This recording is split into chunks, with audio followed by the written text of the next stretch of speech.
രാധ ഞാൻ രാധ കണ്ണനെ മറക്കാത്ത രാധ. രാധ ഞാൻ രാധ കണ്ണനെ മറക്കാത്ത രാധ. വൃന്ദാവനം നീ മറന്നോ, മധുരയെ നീ മറന്നോ. വൃന്ദാവനം നീ മറന്നോ, മധുരയെ നീ മറന്നോ. രാധയെ നീ മറന്നോ, കണ്ണാ പൈക്കളെ നീ മറന്നോ. രാധയെ നീ മറന്നോ, കണ്ണാ പൈക്കളെ നീ മറന്നോ. രാധ രാധ രാധ രാധ മറന്നിട്ടും മറക്കാത്ത രാധ. മറന്നിട്ടും മറക്കാത്ത രാധ. രാധേ രാധേ രാധേ രാധേ മറന്നിട്ടും മറക്കാത്ത രാധ. മറന്നിട്ടും മറക്കാത്ത രാധ.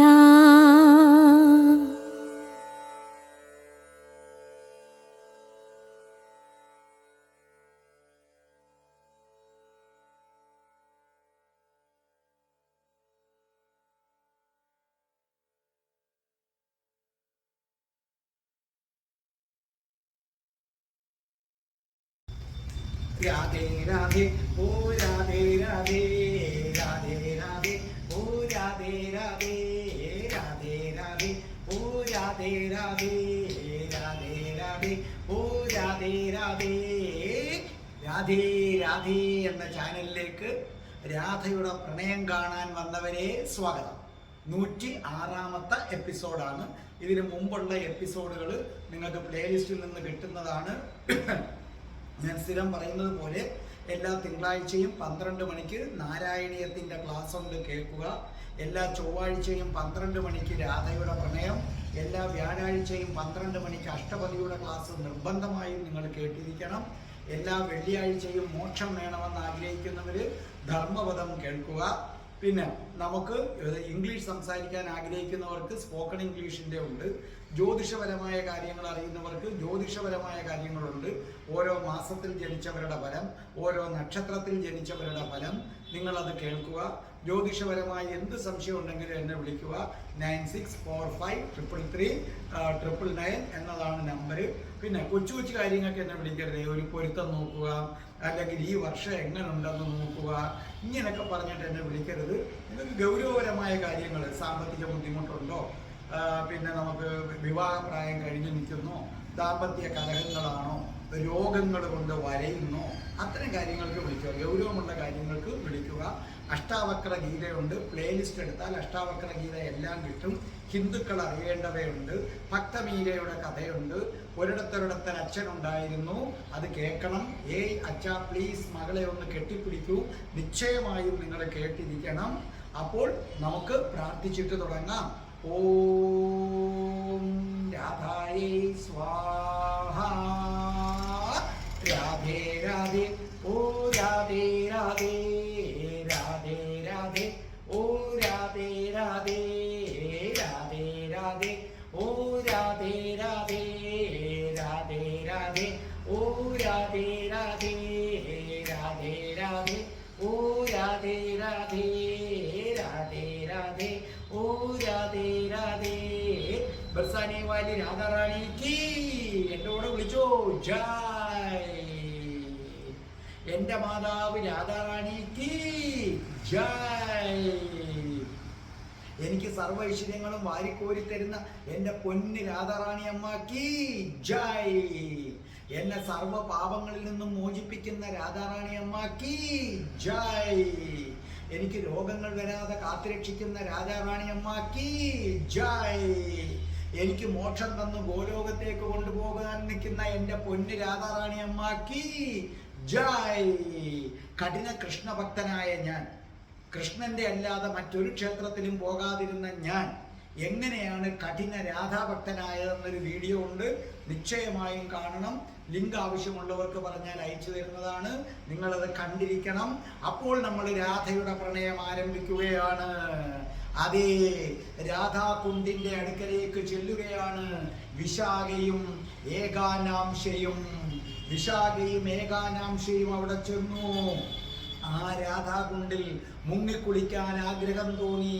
അവിടെ നിന്നുകൊണ്ട് ഏകാനാംശ പ്രാർത്ഥിച്ചു, ഓം രാധായേ സ്വാഹ, ഓം രാധായേ സ്വാഹ, ഓം രാധായേ സ്വാഹ. രാധേ രാധേ ഓ രാധേ രാധേ, രാധേ രാധേ ഓ രാധേ രാധേ. ഇത് കേട്ട് ഏകാനാംശ അമ്പരന്ന് നോക്കി. അതേ, വിശാഖ ഇങ്ങനെ തുള്ളി ചാടിക്കൊണ്ട് പാടുകയാണ്. അപ്പോൾ ഏകാനാംശ ചോദിച്ചു, അല്ല വിശാഖേ, ഇതെന്താണ്? അപ്പോൾ പറഞ്ഞു, ഇതോ നോക്കൂ, രാധാറാണിയെ ഇങ്ങനെ വേണം ആദരിക്കേണ്ടത്, കൃഷ്ണൻ ഇങ്ങനെയാണ് പൂജിക്കേണ്ടത്, നൃത്തം ചവിട്ടി തന്നെ വേണം രാധാറാണിയെ പൂജിക്കേണ്ടത്. കാരണം കൃഷ്ണൻ നൃത്തപ്രിയനാണ്, രാധാറാണി നൃത്തപ്രിയയാണ്. കൃഷ്ണൻ പോലും നൃത്തം ചവിട്ടിയാണ് ഇത് പാടി രാധയെ ആരാധിക്കുന്നത്. പിന്നെ നിനക്കെന്താണ് ഏകാനാംശേ? അപ്പോ ഏകാനാംശയ്ക്ക് മനസ്സിലായി.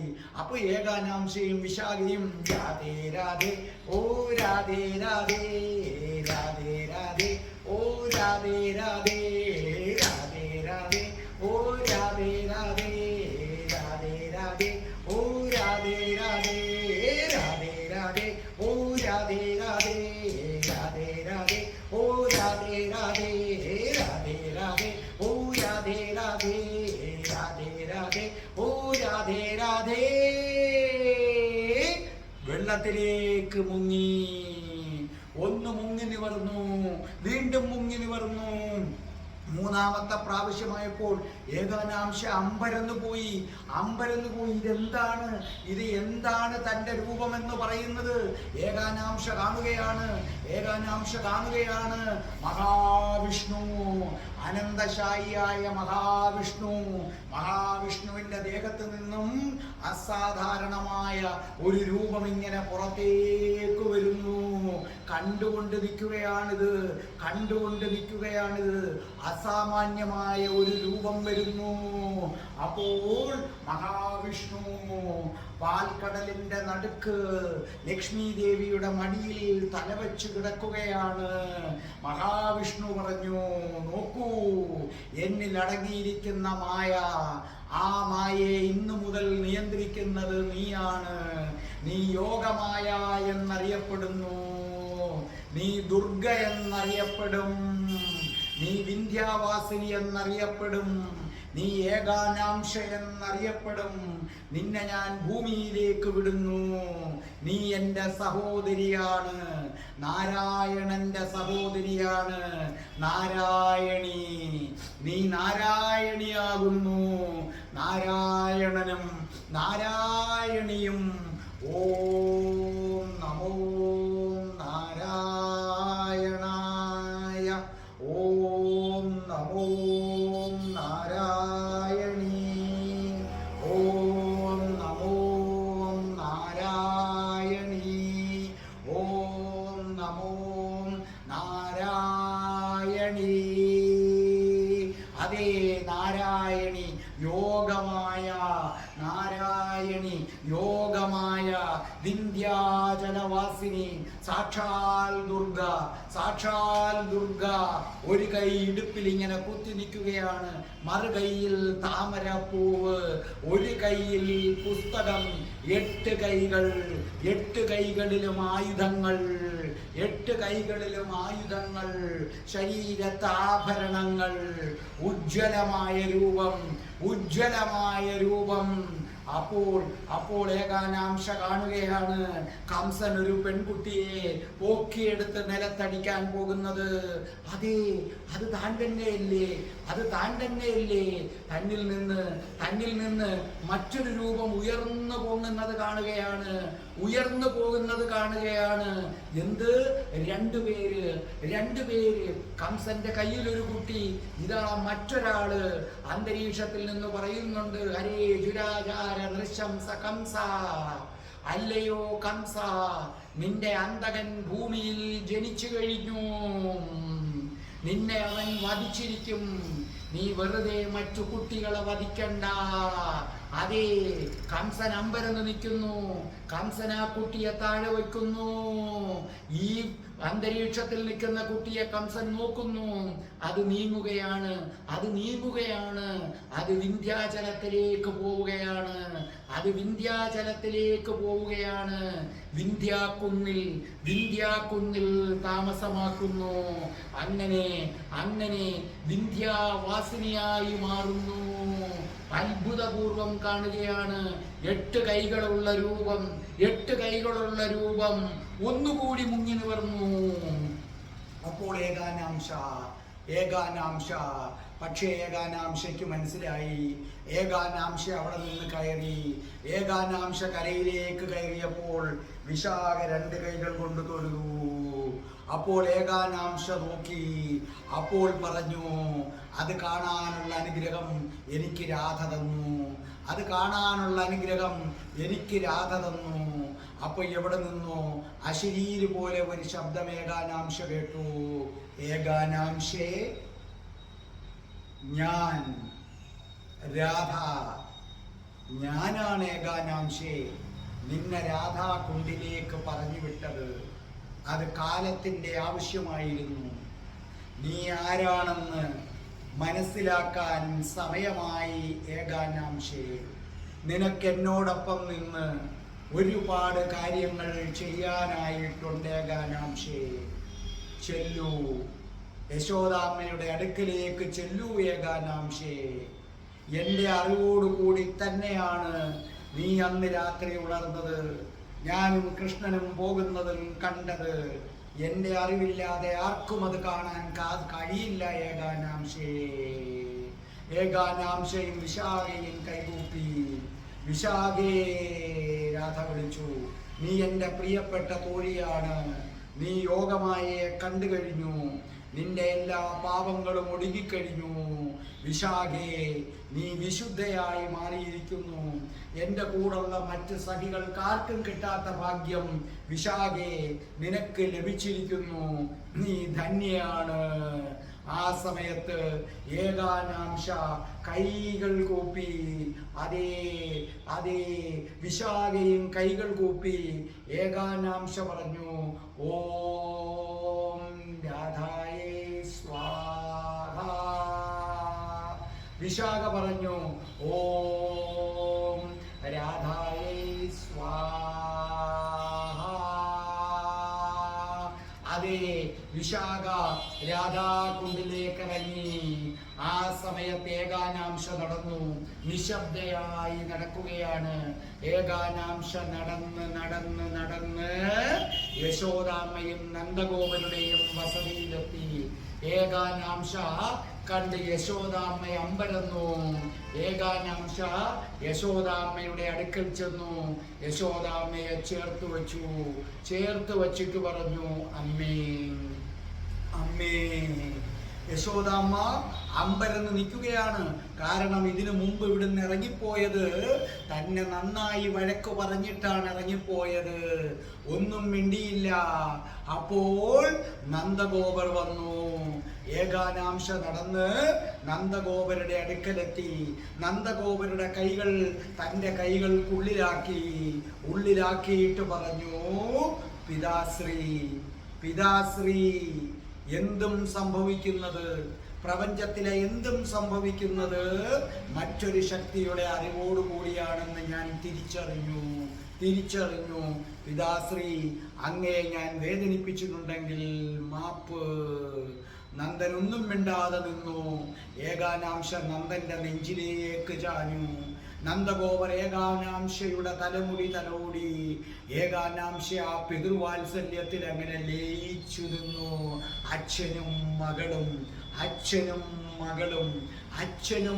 മകളും വർഷങ്ങൾക്ക് ശേഷം അച്ഛനെ അംഗീകരിച്ചുകൊണ്ട് മകൾ തിരിച്ചെത്തി. ഇടയ്ക്ക് വെച്ച് അച്ഛനെ തള്ളിപ്പറഞ്ഞു പോയ മകളാണ്. അതെ, ഒരു മകൾ. ആ മകളുടെ ചൂട് അച്ഛൻ അറിയുകയാണ്. ആ അച്ഛൻ്റെ ഹൃദയത്തിലെ ചൂട് മകളും അറിയുകയാണ്. അച്ഛൻ എന്ന വികാരം അത് വളരെ വലുതാണ്. ഏകാനാംശ നന്ദഗോപരുടെ തൃപ്പാദങ്ങൾ തൊട്ട് വന്ദിച്ചു. അതിനുശേഷം യശോദാമ്മയുടെ തൃപ്പാദങ്ങൾ തൊട്ട് വന്ദിച്ചു. അപ്പോൾ യശോദാമ്മ പറഞ്ഞു, മകളെ, നിനക്കിവിടെ എൻ്റെ കൂടെ കഴിഞ്ഞുകൂടെ? അപ്പോൾ ഏകാനാംശ പുഞ്ചിരിച്ചിട്ട് പറഞ്ഞു, അമ്മേ, ഞാൻ ഈ ഭൂമിയിൽ വന്നതിന് ചില കാരണങ്ങളുണ്ട്. ഞാനിപ്പോൾ രാധയുടെ അടുക്കലേക്ക് പോവുകയാണ്. അതിനുശേഷം രാധാറാണിയുടെ അമ്മ വരുന്നത് വരെ ഞാൻ അവിടെ ഉണ്ടാകും. എൻ്റെ ദൗത്യം എന്തെന്ന് എന്നെ രാധാറാണി തിരിച്ചറിയിച്ചിരിക്കുന്നു. അവിടെ നിന്നിറങ്ങി ഏകാനാംശ നടന്നു പോകുന്നത് നോക്കിക്കൊണ്ട് നന്ദനും യശോദാമ്മയും നിന്നു. ഏകാനാംശ കണ്ണിൽ നിന്നു മറഞ്ഞു. അപ്പോൾ യശോദാമ്മ തിരിഞ്ഞു നോക്കിയപ്പോൾ കണ്ടു, നന്ദഗോപരുടെ കണ്ണിൽ നിന്ന് ഒരു തുള്ളി കണ്ണീർ അടർന്നു വീണ് ഏകാനാംശ മുഖം ചാലിച്ച നെഞ്ചിൽ വന്നു നിൽക്കുകയാണ്. നന്ദഗോപരത് നോക്കുകയാണ്. നന്ദഗോപര കണ്ണുനീർ തുള്ളി വീണ സ്ഥലത്ത് കൈകൾ വെച്ചു. അതേ, നന്ദഗോപർ ഒരു പിതാവാവുകയാണ്. അത് കണ്ട യശോദയുടെയും കണ്ണുകൾ നിറഞ്ഞു. ഏകാനാംശ ഒന്നും മിണ്ടാതെ നടക്കുകയാണ്. പക്ഷേ ഏകാനാംശയുടെ മനസ്സിൽ ഓം രാധായേ സ്വാഹ, ഓം രാധായേ സ്വാഹ. അത് ഉരുവിട്ട് രാധാറാണിയുടെ വസതിയിലെത്തി. അപ്പോൾ രാധാറാണി മഞ്ചലിൽ ഇരിക്കുകയായിരുന്നു. അതേ, ഏകാനാംശയുടെ വരവ് കണ്ട് രാധാറാണി പുഞ്ചിരിച്ചു. ഏകാനാംശ അടുക്കൽ വന്നു. രാധാറാണിയുടെ പാദങ്ങൾ തൊട്ട് വന്നിച്ചിട്ട് കൈകൾ കൂപ്പിയിട്ട് പറഞ്ഞു, അമ്മേ, അമ്മേ, അമ്മേ. 3 തവണ രാധാറാണിയെ അമ്മേ എന്ന് വിളിച്ചു. രാധാറാണി എഴുന്നേറ്റു. യോഗമായയായ ഏകാനാംശയെ തൻ്റെ നെഞ്ചോട് ചേർത്തു. അമ്മേ, ഞാൻ എല്ലാം തിരിച്ചറിയുന്നു. രാധാറാണി തലോടിയിട്ട് പറഞ്ഞു, അതെ, നീ പലതും തിരിച്ചറിയാൻ സമയമായി. എനിക്കാവശ്യമുണ്ട് നിന്നെക്കൊണ്ട്. ആദ്യമായി ഞാനൊരു കാര്യം നിന്നെ ഏൽപ്പിക്കാൻ പോവുകയാണ്. അപ്പോൾ ഏകാനാംശ പറഞ്ഞു, ആജ്ഞാപിച്ചാലും മാതാവേ, ആജ്ഞാപിച്ചാലും. അപ്പോൾ ഏകാനാംശയുടെ ചെവിയിൽ എന്തോ പറഞ്ഞു രാധാറാണി. ഏകാനാംശ പുഞ്ചിരിച്ചിട്ട് പറഞ്ഞു, അവിടുത്തെ ആജ്ഞ പോലെ നിശ്ചയമായും നടന്നിരിക്കും, നിശ്ചയമായും ഞാൻ ചെയ്തിരിക്കും. അപ്പോൾ രാധാറാണിയുടെ പുഞ്ചിരി ഈ പ്രപഞ്ചം മുഴുവനും വ്യാപിച്ചു. ഇത് കണ്ടുകൊണ്ട് തൻ്റെ മഞ്ചലിൽ ഇരിക്കുകയായിരുന്നു കൃഷ്ണൻ. കൃഷ്ണനൊന്ന് പുഞ്ചിരിച്ചു. അതെ, തികച്ചും അർത്ഥവത്തായ ഒരു പുഞ്ചിരി, ആർക്കും വിവരിക്കാൻ കഴിയാത്ത ഒരു പുഞ്ചിരി. ആ പുഞ്ചിരിയിൽ മുഴുകിയിരുന്നപ്പോൾ അവിടേക്കൊരു രഥം വരികയായിരുന്നു. ആ രഥത്തിൽ 3 പേരുണ്ടായിരുന്നു. രഥം വന്ന് കൃഷ്ണന്റെ വസതിയുടെ മുന്നിൽ നിന്നു. അപ്പോൾ കൃഷ്ണൻ തന്റെ കാതുകളിൽ കേട്ടു, കൃഷ്ണ, അവർ വന്നിരിക്കുന്നു. ഞാൻ പറഞ്ഞത് ഓർമ്മയുണ്ടല്ലോ? കൃഷ്ണൻ വീണ്ടും പുഞ്ചിരിച്ചുകൊണ്ട് തലയാട്ടി. രാധേ, ലോകത്താരെന്ത് പറഞ്ഞാലും കൃഷ്ണൻ മറക്കും, പക്ഷേ രാധ പറയുന്നതൊന്നും കൃഷ്ണൻ മറക്കാറില്ല. അപ്പോൾ ആ 3 പേരതാ വന്നു കഴിഞ്ഞു. അപ്പോൾ കൃഷ്ണൻ പറഞ്ഞു, ആരാണ്? നിങ്ങൾക്ക് 3 പേർക്കും സ്വാഗതം. ഇവിടെ ഇരുന്നാലും അവര് 3 പേരും വന്ന് അവിടെ ഇരുന്നു. ആരൊക്കെയാണത്? 1 ശകുനി, 2 ശകുനിയുടെ ഭാര്യ, 3 ദുര്യോധനന്റെ ഭാര്യ ഭാനുമതി. അപ്പോൾ ഭാനുമതി വന്ന് കൃഷ്ണനെ വണങ്ങി. കൃഷ്ണൻ പറഞ്ഞു, സഹോദരി, നിനക്ക് ക്ഷേമം തന്നെയല്ലേ? ഭാനുമതി പറഞ്ഞു, അങ്ങയുടെ കൃപ കൊണ്ട് ഞാൻ സന്തോഷവതിയായിരിക്കുന്നു. അല്ലയോ സഹോദര, അങ്ങനെ സഹോദരിയാക്കിയ നിമിഷം മുതൽ ഞാൻ ധന്യയായി. അങ്ങനെ രാധാറാണിയുടെ അടുക്കൽ വിട്ടതോടുകൂടി ഞാൻ പരിപൂർണ തൃപ്തയായി. ഞാൻ രാധാറാണിയുടെ സംരക്ഷണയിലാണ്. അപ്പോൾ ശകുനി പറഞ്ഞു, നോക്കൂ, ദുര്യോധനന് കൃഷ്ണനെ എന്തിഷ്ടമാണെന്നറിയാമോ?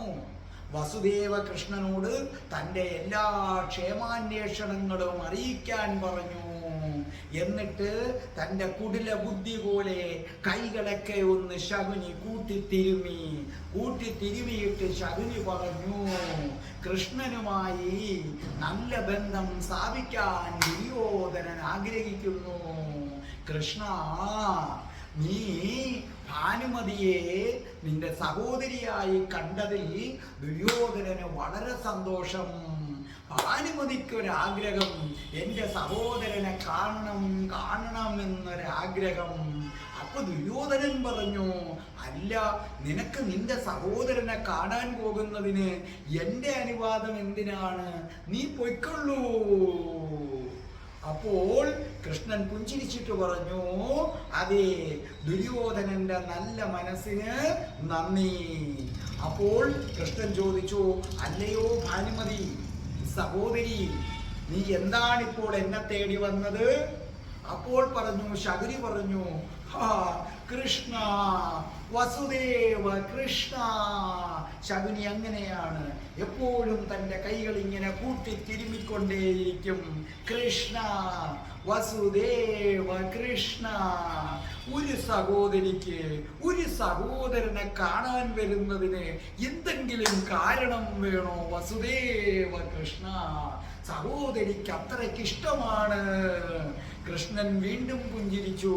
എല്ലാം എനിക്കറിയാമെന്ന അർത്ഥത്തിലെ പുഞ്ചിരി.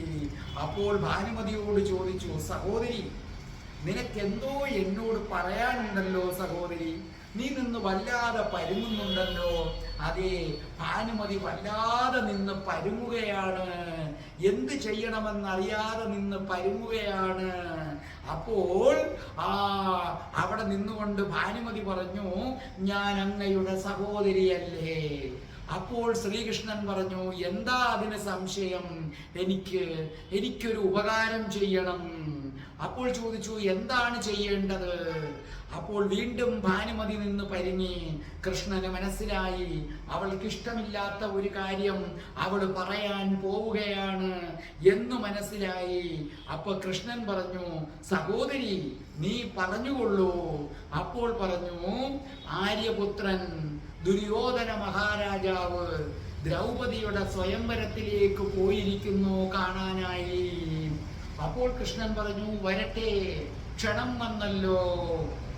കൃഷ്ണ, വിറച്ച് മുറിഞ്ഞ ശബ്ദത്തിൽ ഭാനുമതി പറഞ്ഞു, ആര്യപുത്രന് ദ്രൗപദിയെ ഒരുപാട് ഇഷ്ടമാണ്. കൃഷ്ണൻ പുഞ്ചിരിച്ചു. കൃഷ്ണൻ ഭാനുമതിയുടെ മുഖത്തേക്ക് നോക്കി. അവൾ കരയാതിരിക്കാൻ പാടുപെടുന്നതായിട്ട് തോന്നി. എന്നിട്ട് പറഞ്ഞു, എന്തേ? അപ്പോൾ പറഞ്ഞു, അത് ആര്യപുത്രന് ദ്രൗപദിയെ വേണം. അങ്ങ് വിചാരിച്ചാലേ അത് നടക്കത്തുള്ളൂ, അങ്ങ് വിചാരിച്ചാലേ അത് നടക്കൂ.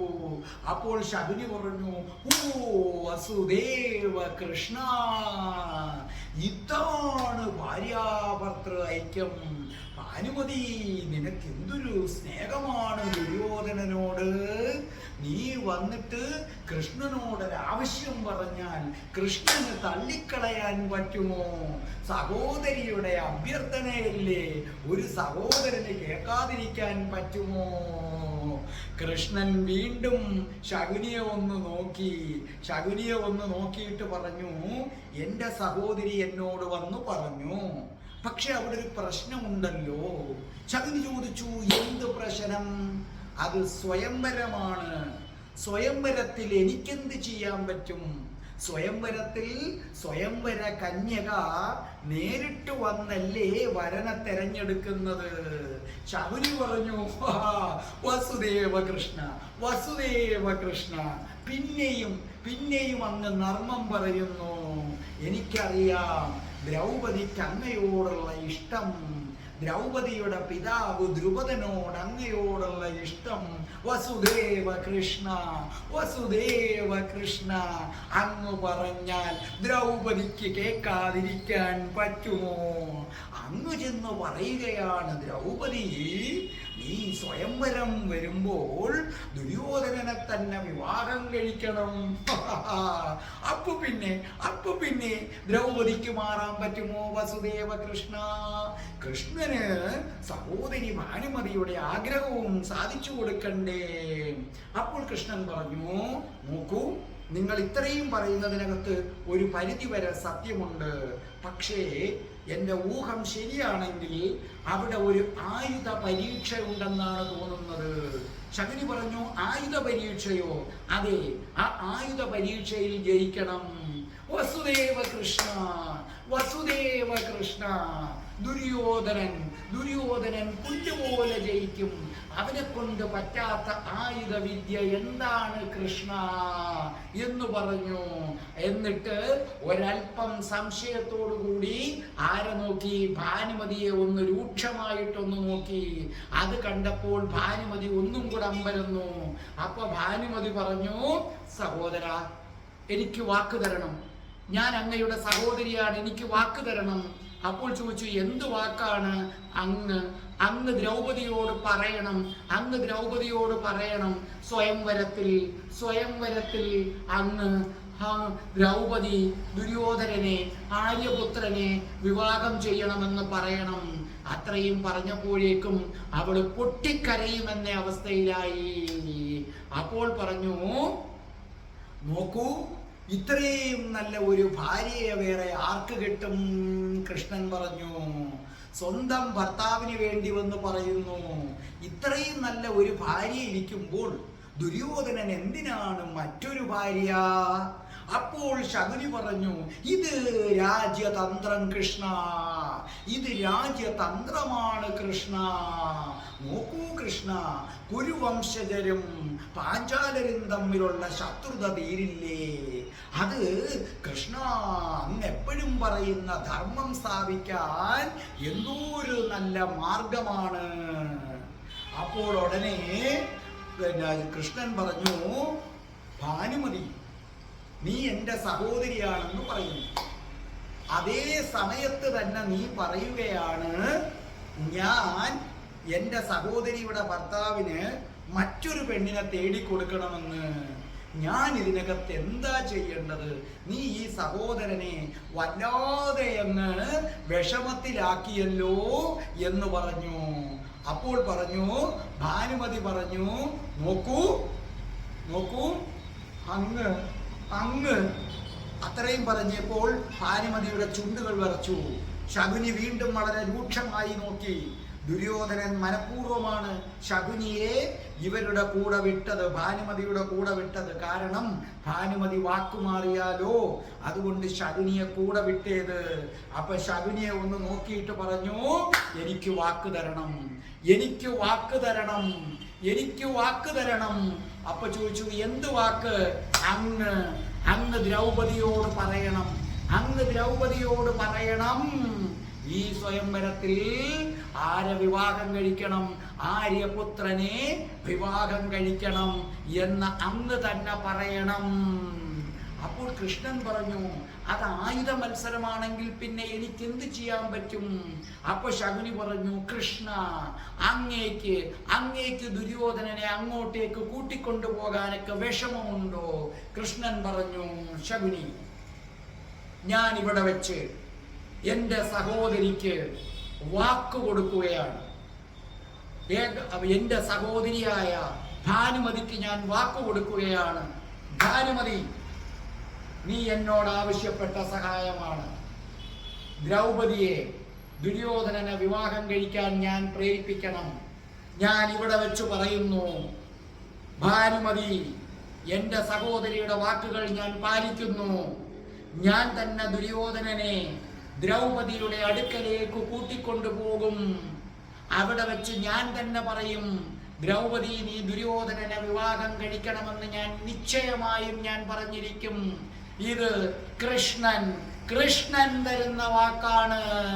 അപ്പോൾ ശകുനി പറഞ്ഞു, വസുദേവ കൃഷ്ണ, വസുദേവ കൃഷ്ണ, അങ്ങ് ദയാശീലനാണ്, അങ്ങ് ദയാശീലനാണ്. ആ സമയത്ത് അതിശക്തമായി ഇടിവെട്ടി, കൊടുങ്കാറ്റ് പോലെ ഒന്ന് വീശി, ശകുനി ഇരിക്കുന്ന ഇരിപ്പടം ഉൾപ്പെടെ ആടിത്തുടങ്ങി. അപ്പോൾ അത്ഭുതകരമായി അവർ കാണുകയാണ്, അവരുടെ മുന്നിലേക്ക് ഇതാ വരുന്നു 8 കൈകളോടുകൂടിയ സ്ത്രീരൂപം, 8 കൈകളോടുകൂടിയ സ്ത്രീരൂപം. കൃഷ്ണൻ അത് കണ്ടിട്ട് പറഞ്ഞു, യോഗമായ, യോഗമായ, സാക്ഷാൽ യോഗമായ. ശകുനി ചാടി എഴുന്നേറ്റു, ശകുനിയുടെ ഭാര്യ എഴുന്നേറ്റു. ഭാനുമതി അമ്പരപ്പോടുകൂടി നോക്കി. യോഗമായ വന്ന് ശകുനിയുടെ മുഖത്തേക്ക് നോക്കി. ശകുനി പറഞ്ഞു, അമ്മേ, നീജ, മിണ്ടിപ്പോകരുത്. നീ ആരോടാണ് കളിച്ചത്? നീ ആരോടാണ് ഏറ്റുമുട്ടാൻ ശ്രമിച്ചത്? ശകുനി, ഈ ഭാനുമതി രാധാഭക്തയാണ്. എന്നെ വിട്ടത് രാധാറാണിയാണ്. ശകുനി ഉത്തമയായ രാധാഭക്തയായ ഭാനുമതിയെ കൊണ്ട് നിർബന്ധിപ്പിച്ച് അവള് താലി കെട്ടിയ പുരുഷനെ മറ്റൊരു സ്ത്രീ പങ്കുവയ്ക്കാൻ പ്രേരിപ്പിച്ച നീ നീചനാകുന്നു, നീ വധാർഹനാകുന്നു. ഭാവിയിൽ നടക്കുന്ന യുദ്ധത്തിൽ ശകുനി നിന്നെ സഹദേവൻ വധിച്ചിരിക്കും. അമ്പരന്നു പോയി ശകുനി, ഉജ്ജ്വലമായി ഇടിമുഴങ്ങി. അപ്പോൾ പറഞ്ഞു, തീർന്നില്ല. ശകുനിയുടെ ഭാര്യയെ നോക്കിക്കൊണ്ട് പറഞ്ഞു, ഈ നീചന്റെ കുടില തന്ത്രത്തിന് വഴങ്ങി കൂട്ടുവന്ന നിങ്ങളെയും ഞാൻ ശപിക്കാൻ പോവുകയാണ്. അപ്പോഴേക്കും ശകുനി വന്ന് കാൽക്കൽ വീണിട്ട് പറഞ്ഞു, അവളെ ശപിക്കരുതേ, അവളൊന്നും അറിഞ്ഞിട്ടില്ല, ഞാൻ വെറുതെ കൂട്ടിക്കൊണ്ടുവന്നതാണ്. അപ്പോൾ യോഗമായ പറഞ്ഞു, നോക്കൂ, നീ എനിക്കൊരു വാക്ക് തന്നാൽ മാത്രം നിന്റെ ഭാര്യയെ ഞാൻ ശപിക്കില്ല, പക്ഷേ നീ എനിക്ക് ആ വാക്ക് തരണം. അപ്പോൾ ചോദിച്ചു, എന്ത് വാക്ക്? എന്തും തരാം. ശകുനി, നീ കലിയാകുന്നു. കൃഷ്ണാവതാരത്തിൽ കലിയായ നീ ഭൂമിയിലേക്ക് വന്നേത്. ഇവിടെ വച്ചു നീ വാക്ക് തരണം. രാധാഭക്തന്റെ അടുക്കൽ പോലും നീ പോവുകയില്ല. രാധാനാമം എന്ന നാമം ഉച്ചരിക്കുന്നവന്റെ അവന്റെ വീടിന്റെ പരിസരത്തോ അവന് ബുദ്ധിമുട്ടുണ്ടാക്കുന്ന ഒന്നുമോ നീ ഒരിക്കലും ചെയ്യാൻ പാടില്ല. നിന്റെ ദൃഷ്ടി രാധാഭക്തരിൽ പതിയാൻ പാടില്ല. എന്തു പറയുന്നു ശകുനി? അത് സമ്മതമാണോ നിനക്ക്? അത് സമ്മതമാണോ നിനക്ക്? ശകുനി പറഞ്ഞു, അമ്മേ അമ്മേ യോഗമായേ, അമ്മേ യോഗമായേ. രാധാഭക്തർ രാധ എന്ന പേരുച്ചരിക്കുന്ന ആരെയും കലി സ്പർശിക്കുകയില്ല. ഇത് സത്യം, ഇത് സത്യം, ഇത് സത്യം. ആ സമയത്ത് അതിശക്തമായ കാറ്റ് വീശി. ആ കാറ്റില് എല്ലാ വിളക്കുകളും കെട്ടുപോയി. ഘോരമായ ഒരു ഇരുട്ട് അവിടെ വ്യാപിച്ചു. പെട്ടെന്ന് എന്തോ ഒന്ന് അപ്രത്യക്ഷമാകുന്നത് പോലെ പെട്ടെന്ന് അവിടെ നിന്ന് അപ്രത്യക്ഷമായി. പെട്ടെന്നൊരു മിന്നൽ വന്നു. ആ സമയത്ത് അണഞ്ഞ വിളക്കുകൾ താനേ കത്താൻ തുടങ്ങി. ഇതെല്ലാം കണ്ട് പരിഭ്രമിച്ച് നിൽക്കുകയാണ് ശകുനിയും ശകുനിയുടെ ഭാര്യയും അതോടൊപ്പം തന്നെ ഭാനുമതിയും. അപ്പോൾ കൃഷ്ണൻ പറഞ്ഞു, ഗാന്ധാര രാജകുമാര, അല്ലയോ ശകുനി, രാധയുടെ വാക്കുകൾ സത്യമായി പതിക്കും. അതുകൊണ്ട് നിശ്ചയമായും കുരുക്ഷേത്ര യുദ്ധം നടക്കും. ആ കുരുക്ഷേത്ര യുദ്ധത്തിൽ സഹദേവനാൽ അങ്ങ് വധിക്കപ്പെടുക തന്നെ ചെയ്യണം. അപ്പോൾ ശകുനിയുടെ മുഖം വിഷാദം പൂണ്ടു. അപ്പോൾ പറഞ്ഞു, അല്ലയോ ശകുനി, ഒരു കാര്യം ചിന്തിക്കുക. ഭൂമിയിൽ ജനിച്ചവരെല്ലാം മരിക്കും, മരിച്ചേ പറ്റൂ. അതുകൊണ്ട് താങ്കൾ അതിനെക്കുറിച്ച് വേവലാതിപ്പെടേണ്ട. താങ്കൾ മാത്രമല്ല, കുരുവംശം മുഴുവനും ഒടുങ്ങുന്ന ഒരു കാഴ്ചയായിരിക്കും.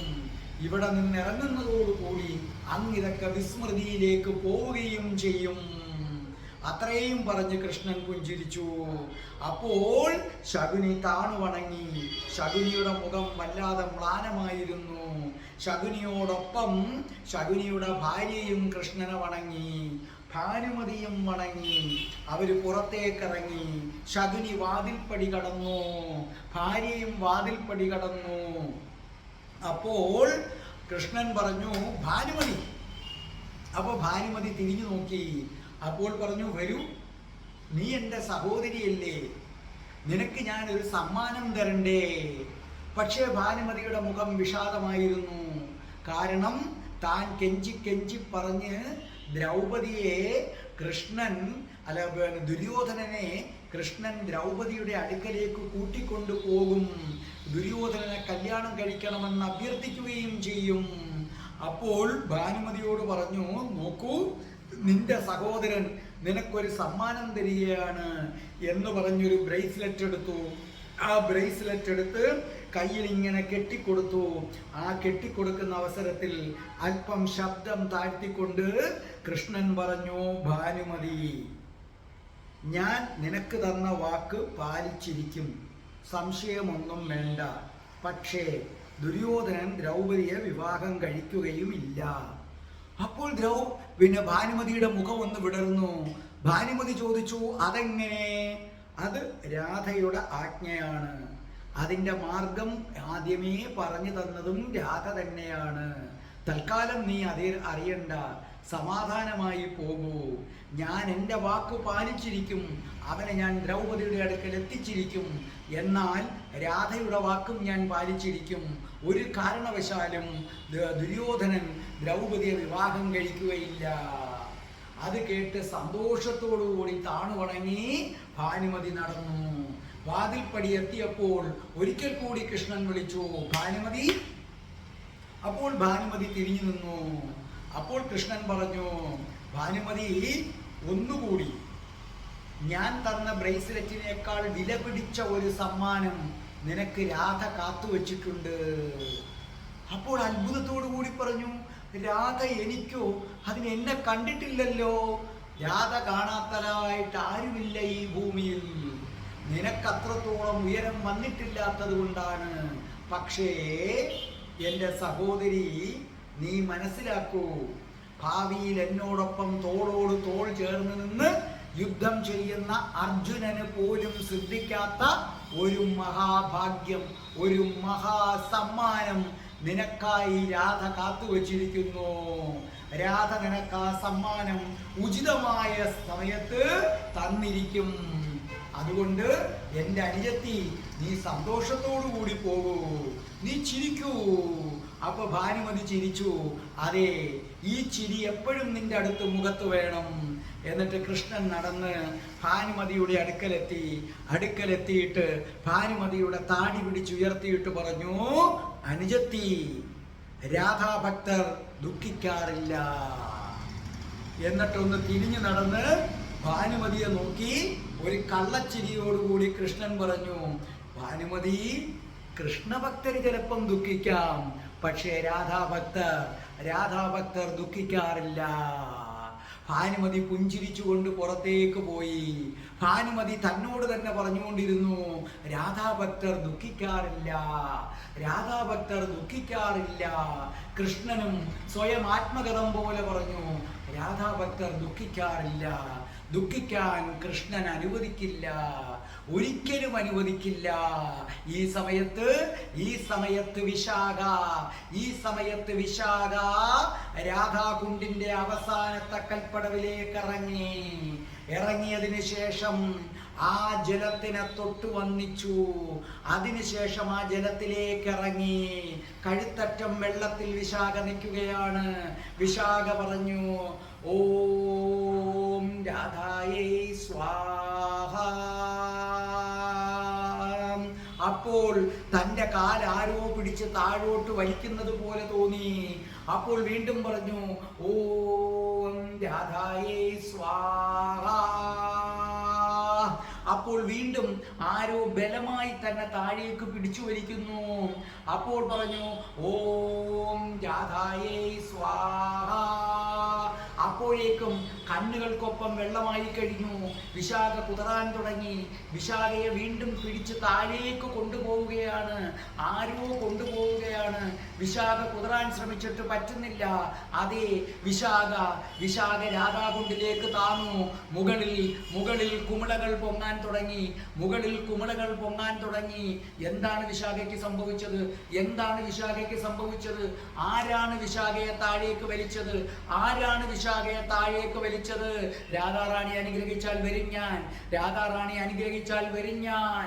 അടുത്ത ചൊവ്വാഴ്ച കാത്തിരിക്കൂ രാധാഭക്തരേ. രാധേ രാധേ, ഓ രാധേ രാധേ, രാധേ രാധേ, ഓ രാധേ രാധേ, രാധേ രാധേ, ഓ രാധേ രാധേ, രാധേ രാധേ, ഓ രാധേ രാധേ, രാധേ രാധേ, ഓ രാധേ രാധേ, രാധേ രാധേ, ഓ രാധേ രാധേ, രാധേ രാധേ, ഓ രാധേ രാധേ, രാധേ രാധേ, ഓ രാധേ രാധേ. ഓം ശ്രീം ഹ്രീം ക്ലീം ഐം രം രാസേശ്വരി രാധികായേ സ്വാഹ.